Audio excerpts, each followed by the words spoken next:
Hoje eu vou falar de uma história de 6 garotos. O que esses 6 garotos fizeram para sair do tédio? Só que a coisa saiu do controle e virou algo tão impressionante que virou uma história que se transformou num livro e até em filme. Aproveita que está no início do vídeo, já deixa seu like aí. Você que não é inscrito, se inscreve e dá aquela força aí, ok?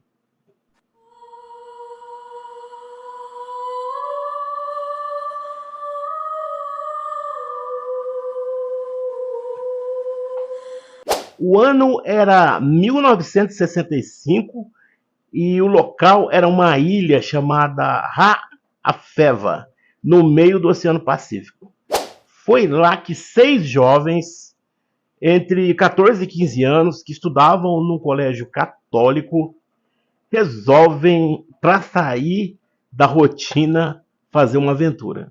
Pois é, cansados da rotina dessa ilha que tinha poucos habitantes, e muito pouco atrativo para jovens dessa idade, eles combinam que vão pegar um barco e ir até a ilha de Fiji. Lembrando que a distância entre essas duas ilhas é de 700 quilômetros de oceano.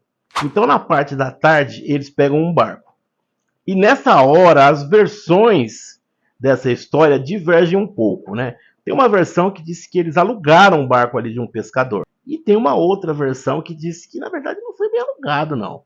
Eles foram lá, pegaram meio que na mão leve e entraram no mar. O fato é que, como parte desse plano inconsequente, eles entram nesse barco, entram no oceano, sem nenhum dos instrumentos, assim, ou seja, equipamentos que eles teriam que ter para uma viagem desse porte, como, por exemplo, bússola, um mapa, apenas apontam o barco para o lado onde fica a ilha de Fiji e se jogam no mar. E é claro que é a receita para dar errado, né? E deu. E logo de saída. Logo de início, eles pegam no sono, todos eles. E quando acordam, estão em meio a uma tempestade com muito vento, ventos fortes, muitas ondas e uma chuva intensa. Então o barco começa a perder assim, umas peças que diríamos essenciais para a navegação, como por exemplo o leme. E quando passa a tempestade, eles se viram assim no meio do nada. Eles não tinham a mínima ideia de onde eles estavam. De início não foi tão desesperador, mas depois, quando se passaram 3 dias, aí a coisa começou a apertar, hein? É quando começam a acabar comida, água, e aí eles percebem que eles estão numa grande cilada. Então eles começam a pescar alguns peixes ali, mesmo no meio do oceano e dentro do barco, né? É claro, né, gente? Eles moravam numa ilha, então nasceram nessa ilha, então tinha algumas técnicas, assim, algumas habilidades para pescar. Só que para piorar, o barco em que eles estavam, que não era lá um barco feito para grandes navegações assim, começa a dar sinal que iria afundar a qualquer momento. Só que, para sorte deles, ou sei lá se é tanta sorte assim, depois de 8 dias à deriva, eles parece que avistam alguma coisa ali, um ponto escuro ali no meio daquelas águas todas. E era uma ilha. Na verdade, a ilha de Ata. Só que o que eles não sabiam é que essa ilha não era habitada. Na verdade, o que eles viram foi uma parte rochosa dessa ilha. Porque a ilha de Ata, ela é constituída na sua maior parte por rochedos, enormes rochedos. E contém só um pedacinho ali, um pequeno, de uma praia. Essa ilha, ela foi habitada pela última vez em 1860, ou seja, há mais de 100 anos, por uns navegadores ali maldosos que andaram escravizando pessoas ali. Uma história bem triste. Ela tem 2,3 quilômetros quadrados de extensão e, como eu disse, a maior parte dela é uma formação rochosa. Aliás, ela é quase um rochedo no meio do mar, né? Com apenas um pequeno pedacinho ali, que é uma pequena praia. Assim que eles avistaram essa ilha, eles se jogaram na água. Eles nadavam muito bem, né? Nadaram até essa ilha e acharam essa pequena prainha aí, onde eles caíram na areia E de tão cansados e estafados que eles estavam aí ao longo desses 8 dias, que eles deitaram ali, dormiram ali e só acordaram no outro dia. Então, quando eles acordam, é que eles percebem que para você subir nesses rochedos, para atingir a parte de cima da ilha, onde tem alguma coisa ali e tal, que dava para ver meio ao longe, então eles perceberam que o negócio era muito alto mesmo. E eles, desnutridos como estavam, né? Muito fracos, então eles demoram um pouquinho para conseguir atingir aí a parte de cima da ilha. Então nessa primeira incursão que eles dão na ilha, eles já têm muita sorte, tá? Eles encontram um enorme tronco ali que estava acumulado uma água ali, tinha um acúmulo de água e água doce, né? Com certeza que deve ser água de chuva. Então eles se fartaram daquela água lá, porque eles estavam muito desidratados, porque tinha pouca água no barco. Inclusive tem uma versão até que conta que eles tomavam, depois nos últimos dias, para racionar a água, eles tomavam um gole de manhã e outro gole à noite. Fizeram essa rotina, criaram essa rotina para poder ter água esses 8 dias. Então quando eles encontram aquele tronco ali, para eles foi um paraíso, né? E também encontram uma faca velha que estava ali jogada, isso já na parte de cima da ilha, deixada ali pelos antigos habitantes ali. Aliás, essa faca foi muito útil para eles. Uma vez eles lá em cima, dá para ter uma visão melhor, uma visão geral da ilha. Então eles percebem que a ilha tinha suprimentos, sim, dava um certo suporte para eles ficarem ali. Não que fosse uma maravilha tal, né? Mas se eles se organizassem ali, dava sim para tirar muitas coisas ali, dava para tirar suprimentos para uma pequena estadia ali. E de início eles foram comendo mamões, cocos que eles tinham ali, e aos poucos foram se estruturando aí em torno da comida. Até porque, como eu falei, eles tinham essa habilidade de pesca, né? Então eles começaram a pegar alguns peixes também ali na praia e também começaram a capturar gaivotas, que tinha muita gaivota nos rochedos, para eles comerem. E de início, esses peixes e essas gaivotas, gente, de início eles não tinham fogo, né? Então isso aí era comido mesmo in natura, era comido cru mesmo. Com o tempo eles foram entrando mais, né, no interior da ilha e eles tiveram umas boas descobertas, tá? Eles encontraram bananas, inhame e galinhas selvagens. Agora já melhor ambientada, então eles constroem um abrigo bem mais estruturado. E depois de 3 meses ali, um dos garotos, o Fatai, consegue finalmente fazer fogo ali por fricção. E com isso resolve muitos problemas deles, como cozinhar a comida deles, se aquecerem e se iluminar à noite. Com a chegada do fogo, na verdade, eles conseguem o básico para qualquer sobrevivente: fogo, água que eles pegavam dos cocos, abrigo e comida. Então, nessas alturas, eles já tinham se organizado bem e isso fez toda a diferença. Eles criaram uma dinâmica de dividir e delegar tarefas. Então, com isso, eles passaram de simplesmente sobreviver para prosperar.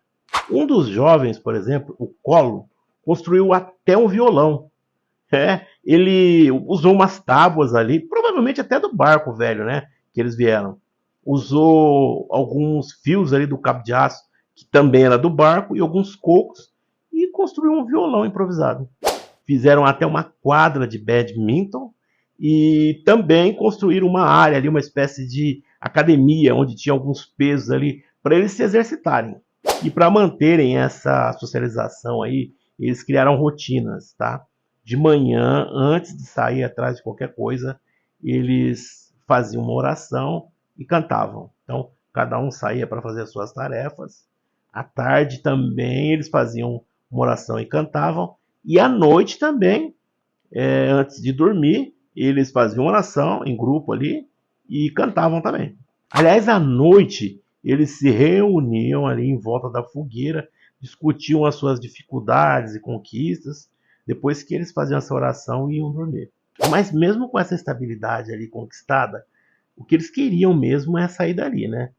E eles contam e, na verdade, na maior parte do tempo eles estavam muito tristes e às vezes choravam muito. E nessa ansiedade deles irem embora, eles construíram várias balsas ali, tá? Só que quando eles se jogavam no mar, E eles iam até uma altura e quando chegavam em determinada distância, as ondas traziam eles de novo e até com certo perigo, né? Porque traziam para as rochas. Aos poucos eles foram percebendo que para passar ali daquela arrebentação, não sei se é isso, era só com um barco a propulsão mesmo. Não dava para sair com uma balsa só nos braços, não. E por isso eles perceberam que esses afazeres, né, essas rotinas, mantinham eles mais focados e menos ansiosos, né? Isso aí ajudou muito a passar o tempo na ilha. E como eles eram 6, eles faziam a seguinte divisão: 2 ficavam no acampamento cuidando do fogo, alimentando o fogo. 2 saíam para pegar alimentos, né, para caçar uma alimentação para eles. E os 2 restantes ficavam de vigia ali nos rochedos para ver se passava ali qualquer embarcação ali ao redor. E eis que num desses dias, um dos rapazes, o Stephen, saiu para pegar gaivota. E como as mais baixas, cada vez mais eles estavam pegando e elas iam fazendo ninhos mais altos, né? Ele foi pegar uma num rochedo alto lá e que ele cai numa altura de 12 metros e quebra a perna. Então os outros garotos vão lá, pegam ele, levam para abrigo, colocam uma tala ali improvisada na perna dele e começam a fazer as rotinas por ele e também cuidar dele. E com esse procedimento, depois de 4 meses, não é que o rapaz estava recuperado totalmente? E eis que um dia, após 15 meses lá naquela ilha, pois é, 1 ano e 3 meses, um dia um dos meninos que estavam dividindo os rochedos viu ali uma embarcação perto da ilha. Era o barco do capitão Peter Warner, um australiano, que eles estavam tentando pescar ali junto com a sua tripulação, arrumar um lugar ali próximo da ilha para pescar. Imediatamente ele gritou para os outros que tinha uma embarcação ali próxima. Todos eles vieram ali pro lado dos rochedos ali, acenando para o barco. E segundo o capitão Warner, primeiro ele viu a fumaça. Ele achou estranho porque ele sabia que aquela ilha não era habitada. Depois ele ouviu vozes ali e tal, né? Quando eles estavam gritando. E ele até que achou que tinha se confundido com o som de alguns pássaros e tal. Foi quando ele pegou o binóculo, olhou e percebeu que eram realmente pessoas que estavam ali acenando para ele. Os meninos então se lançaram ao mar, claro, foram nadando ao encontro do barco. Um deles somente subiu no barco e se identificando ali todo cabeludo tal, e estavam bem assim, animalescos, né? Então esse que subiu já conversou com o capitão, explicou que eles eram da ilha de Raafeva, que eles tinham se lançado ao mar e o problema todo lá, foram acabar nessa ilha, e eles estavam há mais de 1 ano naquela ilha. Então o capitão pegou o nome deles todos, né? E pelo rádio ele entrou em contato com a dita ilha, né, de Raafeva, e realmente ficou sabendo que esses garotos tinham sumido mesmo há mais de 1 ano, inclusive eles tinham sido declarados mortos. Então em setembro, num domingo de 1966, eles voltam para casa. Só que a história não acaba aí não, tá? Eles voltam para a ilha, eles passam por exames médicos e imediatamente após os exames médicos, eles são presos. É isso mesmo. Isso porque o dono do barco, lembra que ele pegou lá, ou emprestou, ou alugou, não sei, deu queixa lá na polícia local. E mais uma vez o capitão Peter Warner vai livrar a pele deles. Só que dessa vez ele vai ter algo em troca. E nesse momento é interessante contar um pouco da história desse capitão, né, do Peter Warner. Ele era filho de um milionário australiano que tinha muita influência no cinema. Então o capitão Peter Warner faz um acordo com eles. Paga o barco, certo? Para o pescador ali. E só que ganha o direito de fazer um documentário sobre essa história maluca deles. E de quebra, ele é chamado pelo rei da ilha ali para ser homenageado, porque ele salvou, né, esses meninos que são nativos da ilha. Então, ele aproveitou ali o ensejo e fez um pedido pro rei, né? Ele pediu uma concessão para ele pescar lagosta ali. E não é que ele conseguiu. E adivinha que no final das contas, quem foi trabalhar com o capitão pescando lagostas ali? Adivinha?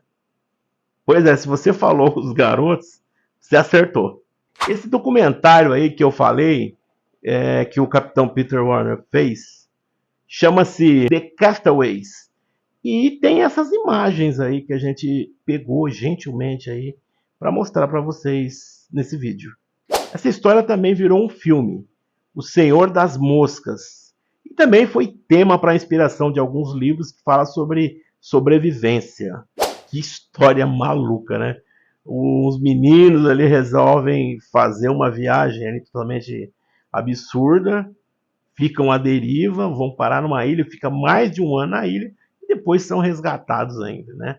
Se você gostou dessa história aí, dá aquele like. Se você não é inscrito no canal, dá aquela força. E a gente volta com o próximo vídeo aí para vocês. Para você que veio até aqui, valeu e sucesso!